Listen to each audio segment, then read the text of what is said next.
Today in the Last Wire podcast, we're joined with Major Brian Kerg. USMC is a Marine Corps officer and writer currently serving as Fleet Amphibious Communications Officer, U.S. Fleet Force Command. Thank you for joining us, Major. Hey, good morning. Thank you very much for having me. This is a great opportunity. And just up top, I'll say as an active duty military officer, I am obligated to say that the following views are my own. They don't represent the views of the Department of Defense, Department of the Navy, the Marine Corps, or any other government organization with which I'm affiliated. But I am absolutely thrilled to be here on the Last Wire. Thank you. In your article, Disruptive by Design, Ham Radio and C2 Denied and Degraded Environments, published this year in Signal magazine, you talk about the importance of planning and how crisis action planners are handicapped. Can you expand on that for us a little bit? Certainly. So really this relates to MARS, the Military Auxiliary Radio System. And what is that? That is sponsored by the United States Department of Defense, but it's separately managed and operated by the military services that use it. Specifically today, the U.S. Army and the U.S. Air Force. The Navy and Marine Corps hadn't their own auxiliary, but they closed that in 2015. And this is a huge enabler, in particular in disaster situations. So MARS has a long history of providing worldwide auxiliary emergency comms during times of need. Between the Army and the Air Force, I believe today have about 3,000 members, which are volunteer amateur radio operators that provide the backbone of the MARS program. So there's a lot of overlap, I would say, or analogous relationships with ARES, which I'm sure you're familiar with and your listeners are in the US and Canada. So where is this opportunity? We can talk about the history of MARS a little bit more if you'd like and some of the historical missions. Yeah, no, for anyone that isn't aware of MARS, can you share that with us? Certainly, yeah. So what is MARS? How did this civilian auxiliary come about? So it was initially, I believe, was called the Auxiliary Amateur Radio System. That's right. It was created back in November of 1925 by some highly motivated members of the United States Army Signal Corps. Now, the Signal Corps within the Army speaks to that Corps professionals, that field dealing with communication specifically. And the intent was to provide a pool of trained radio operators to augment the Signal Corps during mobilization, whether that's war or some sort of extension requirement for the Signal Corps' radio network to support civil authorities with natural disaster relief efforts. So that's kind of how it initially came about. Now, during the Second World War, it was deactivated because the DoD wanted to maintain control of all the spectrum. It was reactivated after World War II. Notably, during the Korean War, the Vietnam War, the Cold War, and early in the Gulf War, MARS was very heavily involved in what were known as Marsgrams. So this was kind of like a MWR, a morale, welfare, and recreation type mission of letting messages getting back and forth between service members abroad and their families and friends back home. But that was just an MWR piece. There was certainly still that mission of providing contingency comms for emergencies. That did occur throughout its history. And it also had a contingency role for certain national command missions. So, for example, in the Cold War, right, in a nuclear situation, having that HF patching capability to, say, an aviation command post in the sky could prove very, very useful. So that was another mission that existed. And today, its primary mission still remains to provide contingency comms to the DoD. So that can be for what we term DISCA, or Defense Support to Civil Authorities, which is when military forces that normally can't operate under certain domestic authorities are able to do that for things like perhaps it's a gross situation of civil unrest, more commonly a natural disaster. And often MARS also works hand in hand with FEMA and the Department of Homeland Security for those missions. In addition, MARS is still very active today in providing HF radio phone patching for many DoD agencies. A great example of this is the Air Force's MARS. Their MARS phone patch net provides HF radio phone patch services to all branches of military aircraft worldwide. So you can be a service member in the sky doing a mission and be able to have a telephone conversation via that HF radio patch, which is a great redundant means of communication, which naturally will become a primary if you're operating in a contested environment. Brian, is this really necessary? Does the largest military and the most highly funded military in the world truly need me in a community center with my Baofeng relaying information back and forth? Is that important in 2021? Do we need this? Absolutely. It's interesting the way you frame it, and that's the stereotype. When in my professional circles, initially, if you bring that up, some folks might picture it just as that. Picture it just as, again, your grandpa's radio of something little more than CB, and then they compare that to the very complex and capable internetworked architectures that we have. Satellite communications, the ubiquity of the internet and cyber. They compare the two and they say, hey, they're incomparable. Why would we even worry about that? And part of that is a bias of money, right? It doesn't cost the military a dime to affiliate with Mars and to have this capability. So since it's all volunteer and the DoD isn't putting money toward it, there's little in the way of prioritization for getting a return on investment. But the bigger part is, as you alluded to, it's the DoD's increasing reliance on network technology and a cultural hesitance to rely on single radio comms. So while, say, an infantryman on the ground or pilots in the air are certainly living and dying by single channel radio, once you hit that first command center above that tip of the spear, everyone wants to hook and jab over email and PowerPoint. And the amount of information that these networks can offer is very significant. It can enhance a commander's ability to command and control the force. But, and here's the rub, this presumes an uncontested electromagnetic spectrum, an uncontested or secure cyber domain, or a functioning communications infrastructure among those you're trying to communicate with, in particular, say, in a disaster zone. So whether we're dealing on one end, say with an adversary that's capable of jamming or destroying satellites, hacking into our tactical networks, disrupting the domestic infrastructure upon which those networks rely, or on the other end, say entering a disaster zone and needing to talk to local key leaders, but guess what? The cell towers are down, power's out everywhere. The spectrum available for SATCOM or your satellite phone you want to bust out becomes increasingly scarce due to the sudden spike in demand. Single channel radio, notably HF and the other services that Mars could offer, becomes a bid for success. Now, yes, within the military, we do have single channel radio operators. We train and use an HF, but I would say it's not as much of a focus as it used to be. Moreover, what can Mars do that our HF radio operators can't? I think this is probably one of the biggest selling points with respect to the disaster piece. And I'll circle back to the high-end piece as well. Amateur radio operators exist all across the world in places where combat operations may occur, as well as where the DoD may be called upon to conduct humanitarian assistance or disaster response. And that Mars operator can provide a simple means to tie that DoD component into those folks on the ground because they are so intimately familiar with the amateur radio world. And then you can pull that local intelligence that you need to inform planning. History is replete with examples wherein, yes, the DoD might have the imagery or the maps, but they're out of date or there are sudden gaps because the disaster makes the imagery no longer useful.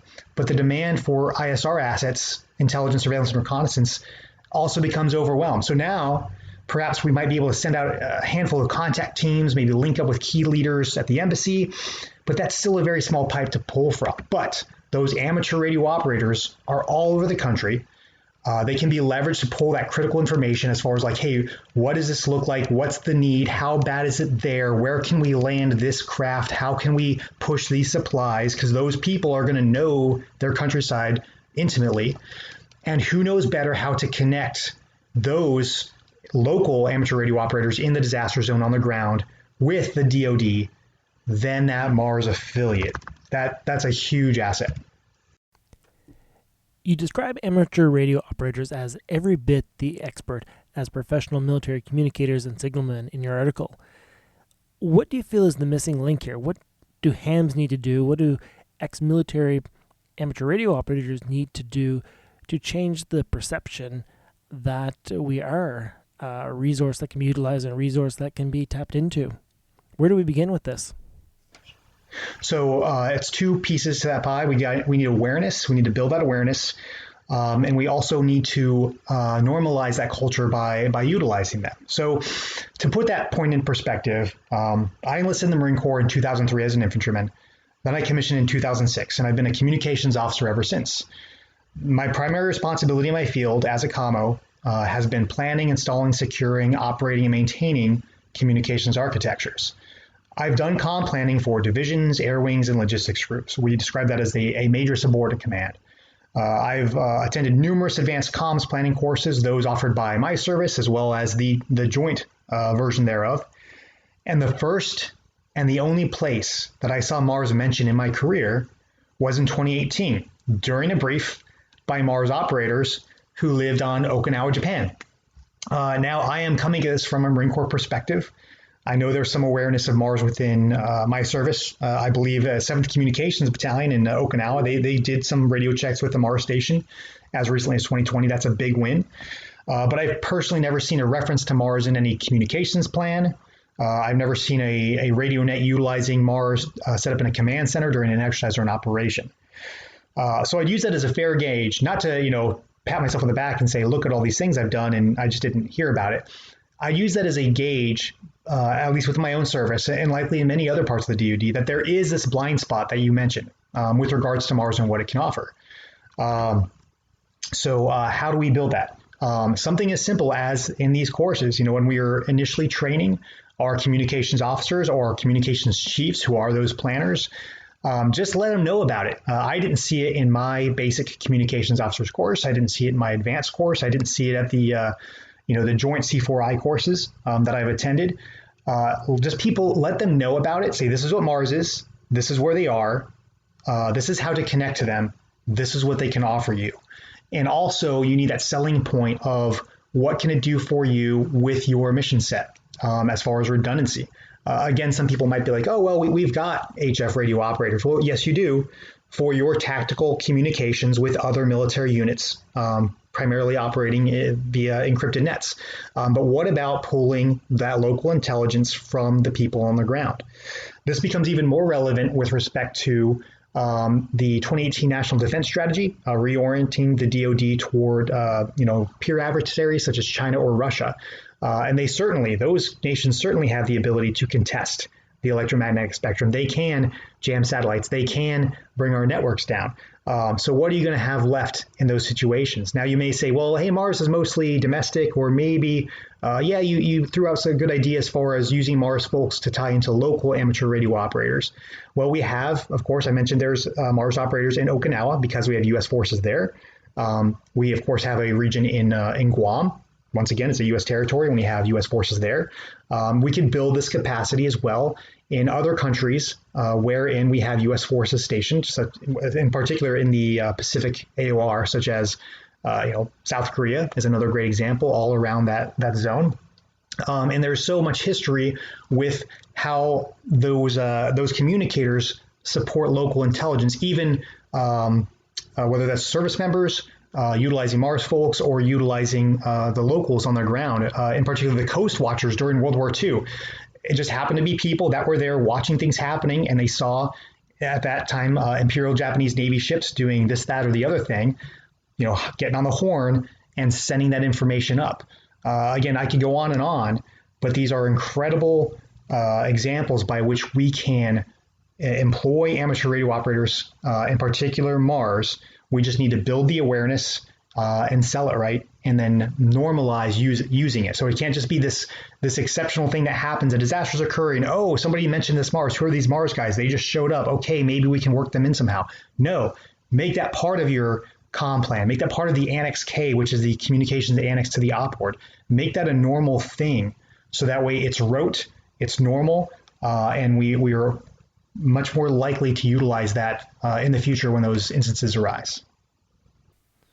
Brian, I think you're right. When you look at these volunteer groups and the role that they've played in war zones, in disaster zones, in critical events where infrastructure from a communication perspective has been dismantled or interfered with.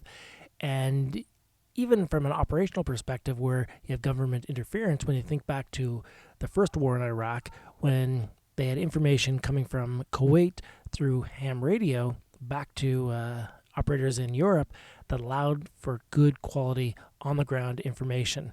And from my perspective, we really need to have that information from volunteers and really embrace, as you said, and support these volunteers because they are critical to our communication network and our infrastructure and have great value because at the end of the day, information is king.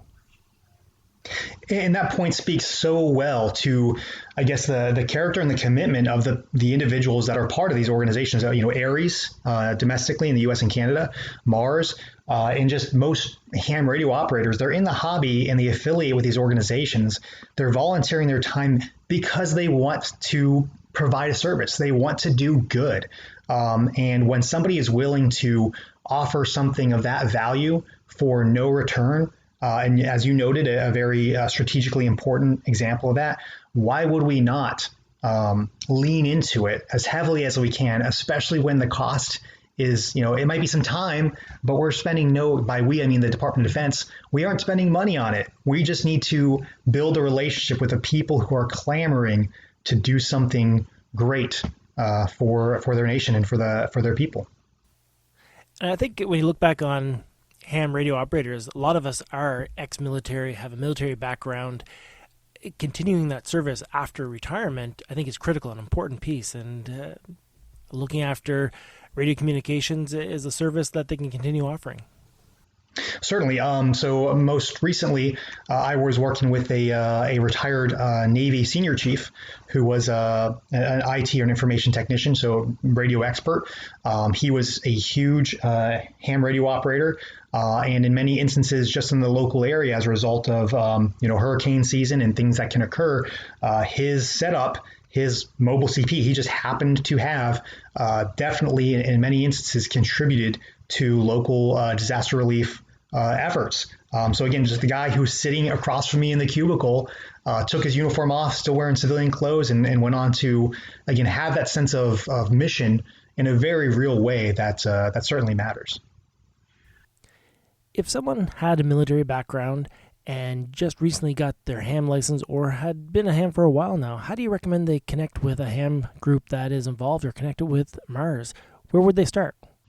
Yeah, certainly. So as I noted before, the services that still sponsor them are the Air Force and the Army, and each has an individual site. And they are civilian auxiliary, so they're not like in a formal chain of command, but they are hosted that way and associated with certain commands. So if you simply Google Army Mars, Army Military Auxiliary Radio Service, that site wherein I believe the networking command that hosts it will appear, and it'll have the information to join and participate. And you'll see the regions, how the Army divvies it up. Same for the Air Force, the U.S. Air Force. They have their Mars auxiliary. You just go to those websites. You'll see where those regions are. You'll see information on how to apply, and it's just that easy. Brian, I really appreciate you coming on the show today, and I hope you can join us again sometime. Certainly. Well, I greatly appreciate that feedback. I'm glad the amateur radio community is interested, and I hope we can build stronger bridges together. You've been listening to Major Brian Kerg. USMC is a Marine Corps officer and writer currently serving as a Fleet Amphibious Communication Officer, U.S. Fleet Force Command. I'm your host, John Bignell, VE1JMB. Remember, in times of crisis and natural disaster, amateur radio is often used as a means of emergency communication when all other conventional methods of communication have failed. The Last Wire podcast will provide and profile stories of hams who have volunteered their amateur radio knowledge and equipment for communication duty when disaster strikes. If you have a story to share, we want to hear from you. Send us your story at john@lastwire.ca. Until next time, this is Victor Echo 1, Juliet Mike Bravo, 73.